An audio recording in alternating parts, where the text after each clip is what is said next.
Coming up today on TechLink Daily, GPS has been hacked. We have the answer to why your YouTube videos keep buffering, and the next name for the iPhone is the iPhone 5C. All of those stories and more coming up right now.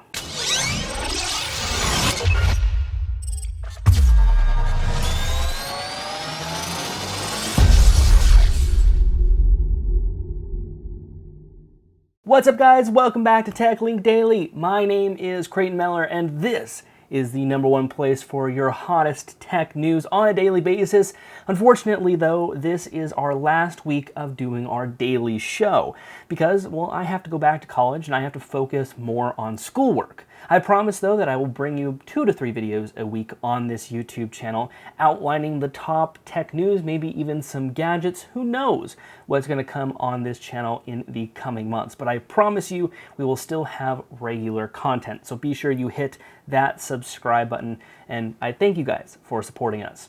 Plus, later on this week, we will also be doing a full hands-on with the new Nexus 7 Plus. We'll be doing a comparison between the two Nexus 7s and tell you what the major differences are between the two, do some benchmarking tests, so on and so forth. We'll bring you extensive coverage of the brand new Nexus 7. Plus, this last weekend, we also did an unboxing, and we did it through Google Glass, so be sure to check that video out for sure. We will also be bringing you content on our brand new YouTube channel, LogicLounge Gaming. You can see the web address is right there, youtube.com/LogicLounge Gaming. We bring you weekly video game content, whether it's news, achievement guides, let's plays, who knows what we're going to be doing over there. But we will be bringing you content on a weekly basis as well. So be sure to check that out, and our website, LogicLounge.com. So I think that's all that I have to tell you guys before we get into the news. So let's get into the news. Now for a bit of gaming news from Polygon.com. Xbox One leaker reportedly won't unlock laptop for police. Now, he's not doing this to be obstinate about it. He's doing it because he says he genuinely forgot the password to his laptop. Since he has changed it so many times in the past, he has forgotten because they've taken so long to ask him for it. He states that his device is not encrypted in any way, but it's just a regular logon screen. Like if I were to turn right here to my desktop computer and I press a button, it asks for log information. That's exactly what's happening with him right now. He doesn't know what it is, and he's being charged because he doesn't know what it is. He was charged with having access to the Xbox One development kit prior to the announcement, and so they're charging him with that because he was the one who did leak it out to all of the major news agencies. So, well, what can I say? Don't do illegal stuff yet. Don't get caught by police and forget your password. I mean, I can get nervous around police, and it'll make you forget stuff, but we'll see how that does turn out. How secure do you think your GPS is? Well, from this blog.cron.com article, it's not so secure because Texas students fake GPS signals and take control of an $80 million yacht. Now, this was done with the yacht's owner permission, and they did it as a proof of concept to see how good it is at cracking these GPS devices. And apparently it's very good because the GPS systems on the yacht did not throw up any alerts whatsoever, and they were able to take control of the navigation systems with the GPS by just spoofing the false GPS information. So it's quite interesting to see that GPS hasn't been, all that secure all along, and we're just now finding out that it can be easily exploited. I think there's another story floating out around there. It's not an official story from us, but I think there's another story floating around out there that for the past couple of days, someone has been blocking GPS signals around the British stock exchange, and so it's been quite interesting to see what that happens. So GPS, not all that secure. So, when you're looking up stuff, make sure you have a good mental image before you rely fully on your GPS. I mean, I always look at, where I'm going, what it's supposed to look like. So if my GPS gets me in the wrong direction, I kind of have a general sense of idea of where I should be and where I need to go. So I'm not driving around and, being lost.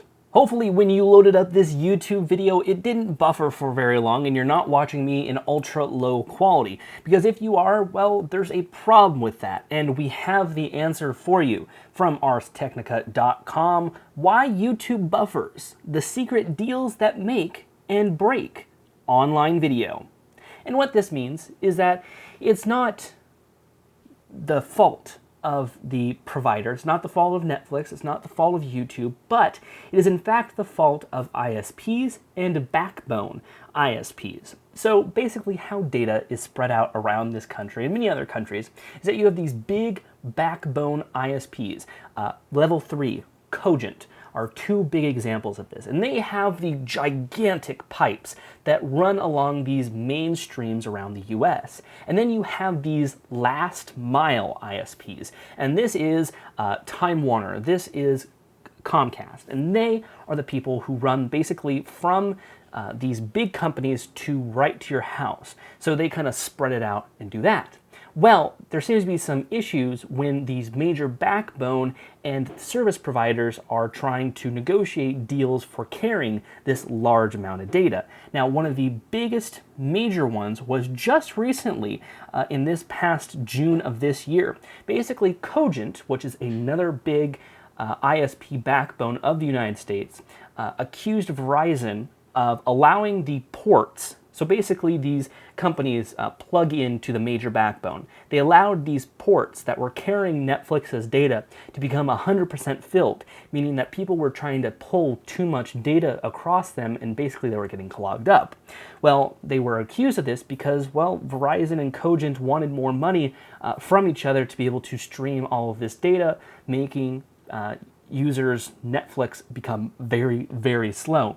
Now, these big ISPs, or not ISPs, but service providers like YouTube and Netflix have offered these smaller last mile ISPs caching servers to be able to cache the video and serve them faster. But apparently, they're not wanting to do that. So we've gotten to this big thing of a polling battle between the major ISPs, the service providers, and the content providers trying to all get the most money that they can to carry a lot of this data. And it's not being really cared about on the user side. It's being more cared about on the money side. So they're letting their users suffer because they want more money.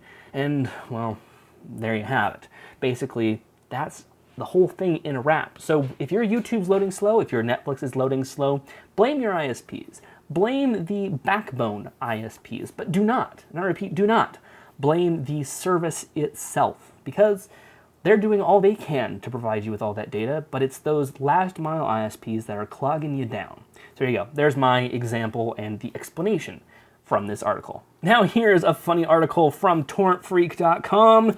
Microsoft wants Google to censor Microsoft. Yes, it seems like their usual DMCA mass complaints list has, well, made themselves wanting to block themselves. Basically, the Microsoft.com is redirecting and trying to block some of the Microsoft Store content along with some French language based sites as well. And, you know, they usually have these gigantic lists of thousands and thousands of domains that they send, and usually they're not all looked through entirely. So sometimes you can block some legitimate providers, and it's up to these little guys and the fact checkers to be able to really get the data and make sure that, you know, blocking this is actually what they're supposed to do. Because I think today that they're just abusing the DMCA system. I mean, I like the DMCA system because sometimes it's great for the DMCA system to take down legitimate things. But I think that sometimes they exploit it a little too far. What would you say if you were able to place your finger on your home button and it to automatically recognize you? Well, it seems like that is going to be happening in the near future with the new iPhone from 9to5Mac.com. New iPhone with biometric fingerprint sensor seemingly confirmed by iOS leak. So basically, in the new SDK for iOS 7, there seems to be a biometric kit UI allowing for settings related to biometrics. And some of these strings have some suggestions that the home button will become a biometric sensor. So whether this is going to come up in this next iPhone or the iPhone after that, it looks like Apple is very seriously looking into integrating biometric sensors into their iPhones. And we'll end today with an iPhone rumor that has blown up over the weekend, and that is from MacRumors.com. Photo of plastic packaging with iPhone 5C named surfaces. So plastic packaging, and I'll hold up this photo of the new iPhone cases, shows it saying iPhone 5C on it. Now what I'm thinking is this C means color. So this is the packaging for the lower cost iPhone, maybe even the higher cost iPhone, that has to do with the new color range. We've seen that the iPod Touch now has new colors. Well, this is said to be coming to the new iPhone, and that is going to power the lower end of the iPhone range because they're due to have out two different types of iPhones. A higher cost, regular kind of iPhone that will have Gorilla Glass and is made out of mostly a metal body, and then that lower one, which is made more of a plastic body that will be a little bit cheaper on that end. And I believe that that 5C means color, and it will probably see colors coming through there. And then there will also probably be another box for the higher end iPhone that just comes in black or white. That is my idea. Let us know any of your ideas for what that could mean down in the comments section below. And let's move on into our hardware for today. Our hardware today comes in the form of a giant yellow envelope. Let's take a look what's inside and we'll see what I got sent today. It looks to be from a company that's already sent me stuff. This is Hardcandy Cases. They seemed to have sent me another shock drop iPad case. Now I'm not going to take this out of the case because I think I'm going to give this away in relation to our 10,000 subscriber mark because we're quickly coming up on that. I believe we're 100 or 200 subscribers away from getting up on that. So I think this is going to be one of the prizes that we're going to hand out. We got some other prizes as well that I want to hand out as well. And of course, they've also sent me something else. They've sent me an iPhone case, which seems to be stuck to its plastic packaging. There we go. It is the bubble case, and I don't know if you can tell the texture on there. It's got some kind of indentation bubbles. Now I will open this up and we'll see exactly what this case entails because we always love iPhone cases. Not my color though. I don't think I am a bluish color like this, but it does seem to be made of some rigid plastic, which isn't too bad. I can, let's fit in my iPhone because I happen to have it right here. So let's see how well this fits. Now it's more of a hard plastic rather than a squishy plastic. Now it looks like a girly type phone, but you got these nice kind of hard bubbles here, nice cutout for the camera, and on the front here you have the full range of the screen. Something that I probably don't like is that the volume buttons are covered up by this plastic, so it allows you or makes you kind of push in those buttons a little bit more. I would like to see, this whole thing cut out and being able to access everything like I have on my iPhone case. And this is a very cheap iPhone case too, like $1 or $2. So there it is, the bubble case from Hardcandy Cases. You guys can go visit them if you guys do want this type of iPhone case. They have iPhone cases, iPad cases. Go check them out. I believe their website is hardcandycases.com. Yep, hardcandycases.com if you want to get it. They've got stuff for the iPhone 5. They got stuff for the iPhone 4, the iPad. So you can't go wrong with finding new stuff there. So there you guys go. Our hardware for today.